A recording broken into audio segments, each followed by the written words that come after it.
Hello my friends. आप सभी का स्वागत है एसके एनिमे के एक और धमाकेदार वीडियो में।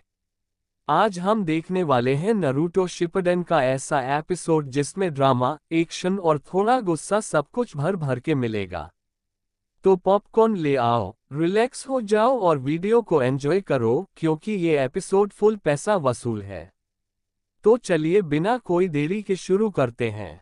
एपिसोड की शुरुआत में नारुतो पूछता है कि क्या मतलब ये सैन शिनोबी है। लेडी चियो कहती है कि हाँ ये वही है। गारा जब गायब हुआ था तो साथ में ये भी गायब हो गया था। साकुरा कहती है कि इसका मतलब ये कहीं स्पाई तो नहीं है अकात्सुकी का। लेडी चियो कहती है कि ऐसा नहीं हो सकता और बताती है कि यूरा लगभग 4 साल से सैन विलेज में काउंसिल मेंबर था। उधर ली कहता है कि ये कहीं ट्रांसफॉर्मेशन जूत्सु तो नहीं है, पर नेजी कहता है कि नहीं ये उससे भी ऊपर लेवल का जूत्सु है। उधर काकाशी सोचते हैं कि फायर बॉल जूत्सु उचिहा क्लाइन का स्पेशलिटी है और वो बिल्कुल रियल था। फिर हम देखते हैं इटाची और किजामे को। किजामे बताता है कि इस चक्कर में मेरा लगभग 30% चक्र चला गया। इटाची बोलता है कि हाँ लेकिन इससे हमें काफी टाइम मिल गया। फिर हम देखते हैं गुफा में एक्सट्रैक्शन का प्रोसेस चल रहा था। अकात्सुकी का लीडर कहता है कि वेल डन इटाची और किजामे, इतना टाइम काफी होगा हमारे लिए। तभी सासुरी कहता है भूलो मत वो मेरे आदमी थे। उनका लीडर कहता है कि तुम्हें मेरा थैंक यू करना चाहिए, मेरे इम्प्रेसनेशन जूत्सु के वजह से ही वो लोग अकात्सुकी ज्वाइन कर सके। हाँ भले ही थोड़ी देर के लिए, लेकिन ज्वाइन तो किए ना। फिर हम देखते हैं नेजी को जो कहता है कि ये पक्का इंफॉर्मेशन लेने आया था और हमें जल्दी चलना चाहिए। अब तुरंत वहां से सभी लोग निकल जाते हैं। उधर लेडी चियो कहती है कि मैं सही थी, उन्हें थोड़ा टाइम चाहिए था और इसका मतलब टेल बीस्ट का एक्सट्रैक्शन चालू हो चुका है। साकुरा कहती है कि एक्सट्रैक्शन का क्या मतलब है। लेडी चियो बताती है कि वो लोग वन टेल को बाहर निकाल रहे हैं ताकि एक नया जिंजुरिकी बना सके। साकुरा पूछती है कि एक नया जिंजुरिकी। लेडी चियो पहले भी बताई थी कि टेल बीस्ट के पास कितना ज्यादा पावर होता है और सारे नेशन उस पावर को हासिल करना चाहते थे और जिंजुरिकी उसे कहते हैं जो बीस्ट को कंट्रोल कर सकता है। साकुरा कहती है कि आपने तो पहले कुछ और बताया था। लेडी चियो कहती है कि हाँ टेल बीस्ट को इंसानों के अंदर सील कर दिया जाता है और फिर उसको अपने हिसाब से लोग उसे यूज करते हैं और जिसके अंदर बीस्ट को सील किया जाता है उसको जिंजुरिकी कहते हैं और उसके पास इतना ज्यादा पावर होता है कि कोई सोच भी नहीं सकता। फिर लेडी चियो एक स्क्रॉल निकालती है और एक बर्ड को समन करती है और उसको एक स्क्रॉल देती है और वो बर्ड वहां से चला जाता है। फिर साकुरा पूछती है कि तो बताओ टेल बीस्ट कैसे एक्सट्रैक्ट होता है। लेडी चियो बताती है कि उसके लिए कुछ चीजों की जरूरत होती है, एक सीलिंग जूत्सु जो काउंटर कर सके टेल बीस्ट को, और जैसे ही ये एक्सट्रैक्शन का प्रोसेस खत्म होता है फिर वो जिंजुरिकी का बचना इम्पॉसिबल है। ये सुनकर साकुरा रोने लगती है, पर नारुतो कहता है कि तुम बहुत जल्दी रोने लगती हो और हमें तुरंत निकलना चाहिए। तभी हम देखते हैं अबिजो को जिसके पास वो बर्ड स्क्रॉल लेकर आता है। वहीं काकुरो उठने की कोशिश कर रहा था और तुरंत ही वहां पर बाकी आते हैं और उसे पकड़ लेते हैं और कहते हैं कि तुम्हें उठना नहीं चाहिए था। पर काकुरो कहता है कि हाँ ठीक है, मैंने सुना है कि लेडी चियो का खबर आया है। बाकी कहते हैं कि हाँ लेकिन उसके साथ एक बुरी खबर भी है। वहीं काउंसिल मीटिंग में एक मेंबर स्क्रॉल पढ़ रहा था और कहता है कि यूरा एक स्पाई था, वो तो 4 सालों से काउंसिल मीटिंग में काम कर रहा था। बाकी कहते हैं कि इसलिए अकात्सुकी इतने आसानी से विलेज के अंदर आ गए। पर अबिजो का कहना था कि हो सकता है कि वो किसी जुत्सु के वश में हो। तभी एक मेंबर गुस्से में कहता है कि ये सब ठीक है पर काजकागे के बारे में कोई इन्फॉर्मेशन क्यों नहीं है, इसमें कुछ भी नहीं लिखा हुआ है कि गारा कब लौटेंगे। वहीं पे एक काउंसिल मेंबर कहता है कि अगर हमने जल्दी कुछ नहीं किया तो नेबरिंग लैंड हम पर अटैक कर सकते हैं, नहीं तो हमें एक नए काजकागे को इलेक्ट करना होगा ताकि विलेज में थोड़ा स्टेबिलिटी आए। पर काकुरो और बाकी नहीं मानते और कहते हैं कि हमें ऐसा नहीं करना चाहिए, हो सकता है कि वो जल्दी लौट आए। तभी एक मेंबर कहता है कि गारा एक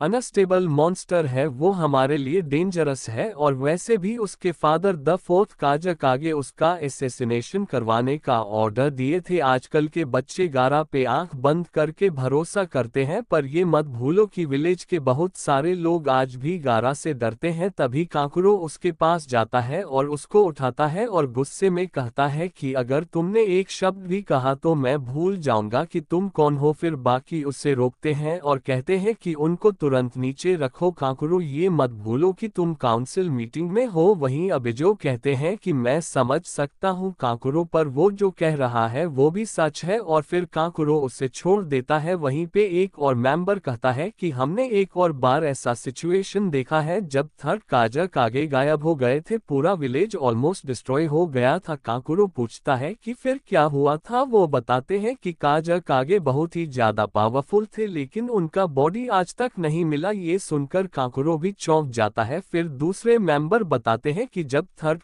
कागे गायब हुए थे तो पूरा विलेज बर्बाद हो गया था। एनिमीज हमारे विलेज के अंदर घुस गए थे और इसलिए हमें अपने बॉर्डर्स को प्रोटेक्ट करना होगा। तभी कांकुरो कहता है, इसका मतलब ये नहीं कि तुम तेमारी को बॉर्डर पे भेज दो। वहीं पे एक और मेंबर गुस्सा हो जाता है और कहता है कि बकवास बंद करो, हमने पहले ही तुम्हें और तुम्हारी बहन को भेजा था, पर क्या हुआ देखो, तुम पॉइजन हो गए। तभी कांकुरो उठता है और कहता है कि मेरी बात सुनो, वो गारा है और उससे पहले वो मेरा भाई है। वहीं गुफा में एक्सट्रैक्शन का प्रोसेस चालू था। तभी अकात्सुकी का लीडर कहता है कि इटाची, जरा तुम बताओगे एनिमीज कौन है। इटाची बताता है कि एक स्क्वाड है जिसमें काकाशी, साकुरा, नारुतो और लेडी चियो है। लेडी चियो का नाम सुनते ही सासुरी घबरा जाता है। फिर हम देखते हैं टीम काकाशी को। नारुतो काफी थक चुका था। टीम गाय भी गुफा के तरफ जा रहे थे, जिसमें गाय की हालत कुछ ठीक नहीं थी। ली पूछता भी है कि सैन से आप ठीक तो हो। गाय कहता है कि हाँ बिल्कुल मस्त। तभी वो एक पेड़ से टकरा जाता है और नीचे गिर जाता है। वहीं तेमारी भी अपनी लोकेशन पर पहुंच जाती है। फिर हम देखते हैं काकाशी को कहते हैं कि सभी रुक जाओ, हम यहाँ आज रात रेस्ट करेंगे। नारुतो नहीं मानता और कहता है कि हमें तुरंत जाना चाहिए, पर काकाशी उसे समझाते हैं कि कल हमें एनर्जी की जरूरत होगी, तो आज हम रेस्ट करेंगे। फिर हम एक अकात्सुकी मेंबर को देखते हैं और वैसे उसका नाम होता है जेत्सु। फिर हम देखते हैं जिसे गाय ने हराया होता है ना, उससे खाने लगता है ताकि उसका निशान किसी को भी ना मिले, और यहीं पे ही ये एपिसोड भी खत्म हो जाता है।